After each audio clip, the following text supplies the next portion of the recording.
then the heart remains soft and sensitive.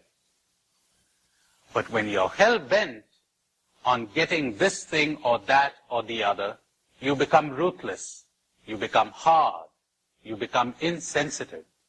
But all you need is a few minutes reflection to see this. How can you love people when you need people? You can only use them. When you need them emotionally, if I need you to make me happy, I cannot love you. I got to use you. I got to manipulate you. I got to find ways and means of winning you. I cannot leave you free.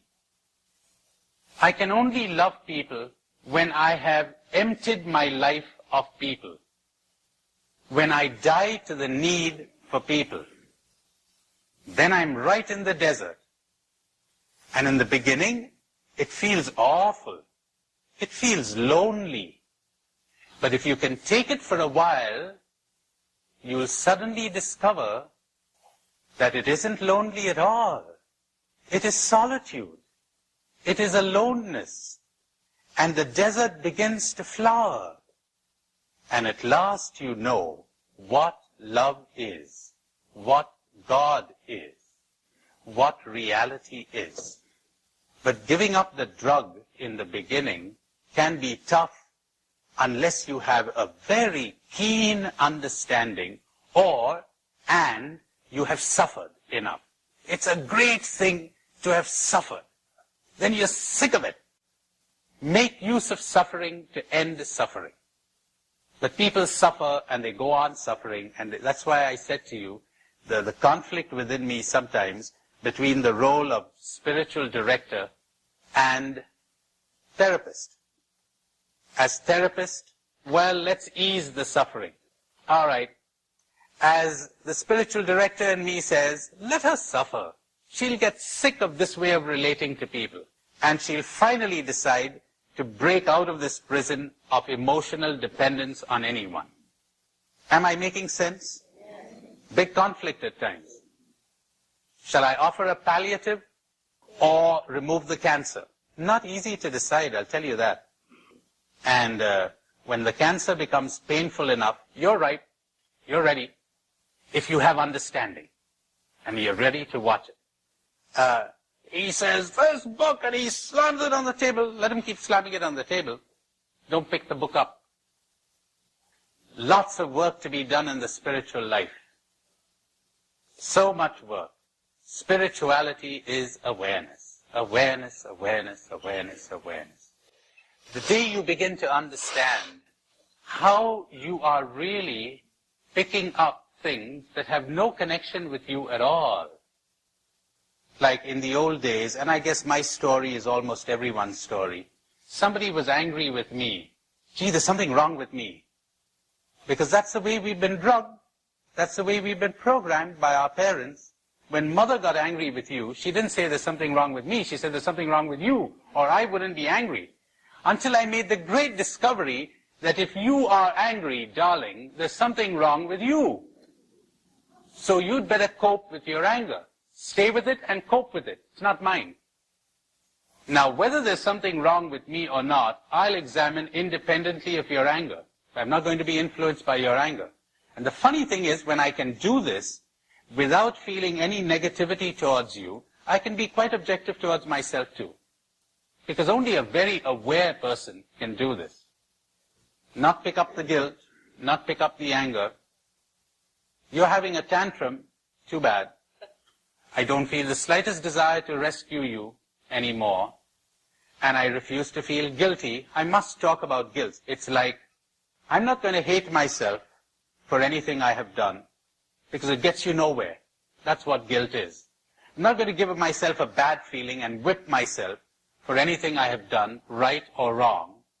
I'm ready to analyze it, to watch it, and say, well, if I did wrong, as I will show you presently, it was in unawareness. I was hypnotized. Nobody does wrong in awareness. And that's why theologians tell us, nicely, it's very beautifully said, that Jesus could do no wrong. Now that makes very good sense to me, because the enlightened person can do no wrong. What do you think? Was Jesus free? You mean he couldn't do wrong and he was free? Because he was free, he couldn't do wrong. Now, since you can do wrong, you're not free. Well, it's interesting. You know, if I'm sitting here and somebody comes up to me and says, are you free? I say, yes, I'm free. Well, here's this machine gun. He gives me a light machine gun. He says, why don't you mow all these people down? I say, excuse me, I'm not free to do that. I got too much sensitivity to people to be able to do that. I cannot do it. Does that make sense to you? As soon as you have a sensitive heart, you cannot do this. You simply cannot do it. Could you do it? He says, yeah, I can. All right, sit here. He sits here, and he says, wait a minute, this isn't freedom, this is a sickness. You need healing. This has far-reaching consequences. So, there are degrees of awareness, and we move into that.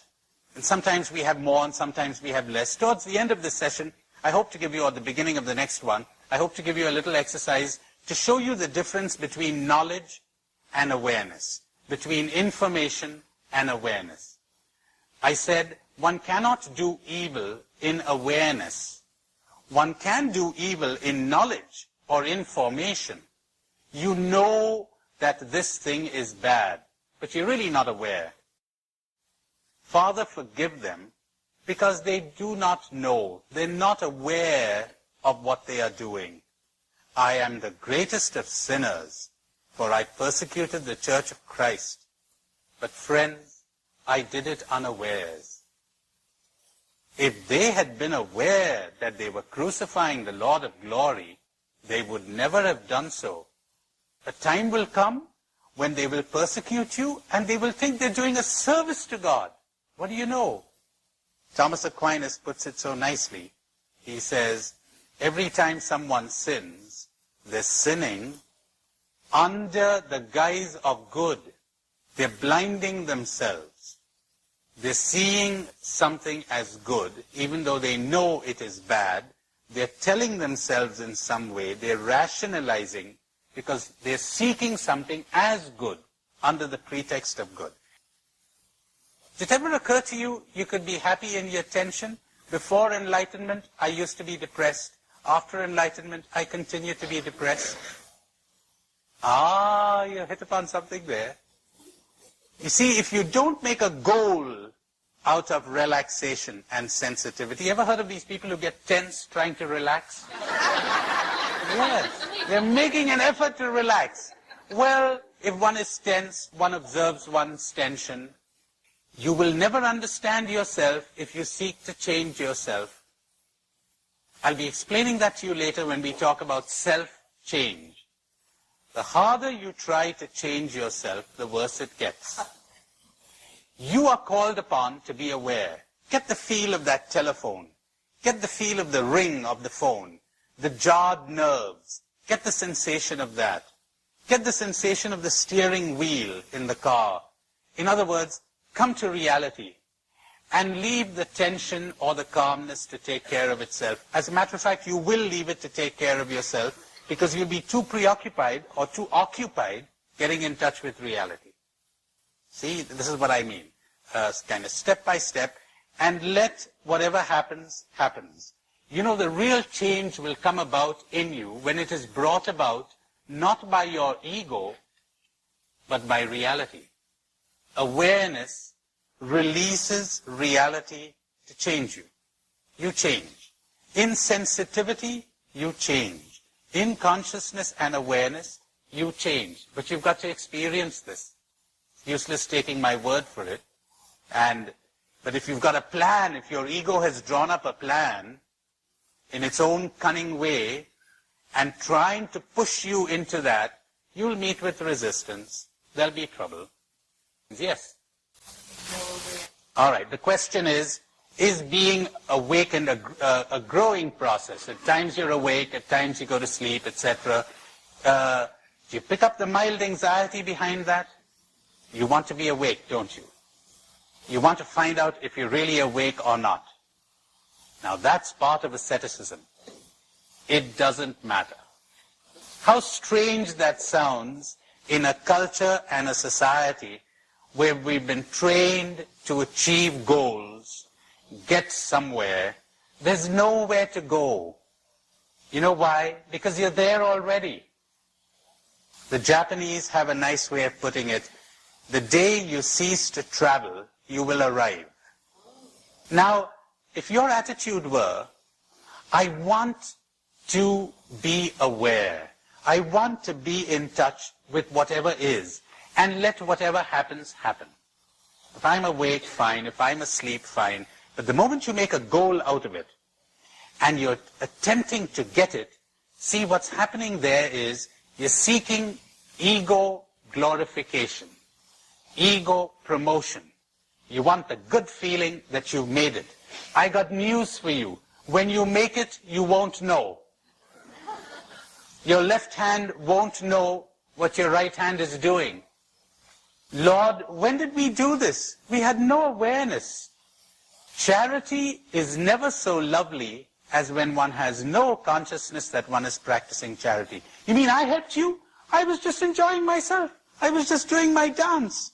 It helped you. That's wonderful. Congratulations to you. No credit to me. Because tell me, if you're giving Jesus the credit for all the good that happened to people when he spoke, hold on to your chairs now. Why aren't you blaming him for all the evil that happened to people when he spoke? If I had not come, they would not have sinned. Who's to blame? They are to blame. And when they benefited, who gets the credit? He. Hey, wait a minute. The rain that is exactly the same in its nature produces thorns in the marsh and flowers in the garden. That's up to you.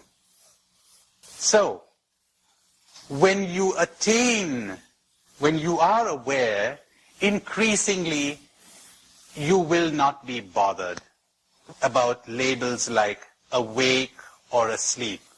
You know, I must say I cheated with all of you. I used it, to use an Ignatian phrase, getting in through your door, arousing your curiosity, and I'm sorry to say, your spiritual greed, but greed nonetheless. Say, let's come awake, it's going to be wonderful. Well, that's for starters. After a while, it doesn't matter. One is aware because one lives. The unaware life is not worth living. And you will leave change to take care of itself.